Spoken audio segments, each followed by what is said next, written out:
Hello everyone, I am Pramod Sinha and today I shall briefly explain about different investment strategies. The agenda for today is a brief introduction to active and passive investment strategies, their advantages and disadvantages, and the recent statistics of fund flow. An investment strategy is a plan designed to help an individual investor to achieve his or her financial and investment goals. Investor investment strategy depends on his or her personal circumstances including age, capital, risk tolerance, and other goals. Investment strategies can be broadly categorized into two categories, namely active and passive. Active investing refers to a strategy where investors purchase investment and continuously monitor their activity to exploit profitable conditions. The goal of active money management is to beat the stock market's advantage of returns and take full advantages of short-term price fluctuation.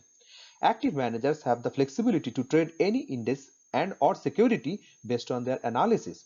Active managers can also hedge their bets using various techniques such as short sales or put options, and they are able to exit specific stocks or sectors when the risk becomes too big. Even though this strategy could trigger a capital gains tax, advisors can tailor the tax management strategies to the individual investor level, like by selling investments that are losing money to offset the taxes on the big winners. Active investing can be costly due to the potential for numerous transactions and related commissions. Thus, this strategy heavily depends on the fund manager's analysis and thus attracts very high risk. On the contrary, passive investing broadly refers to buy and hold a portfolio strategy for a long-term investment horizon. Passive investing attempts to replicate the market performance by constructing well-diversified portfolios of various securities. Unlike active traders, passive investors do not seek to profit from short-term price fluctuations or market timing.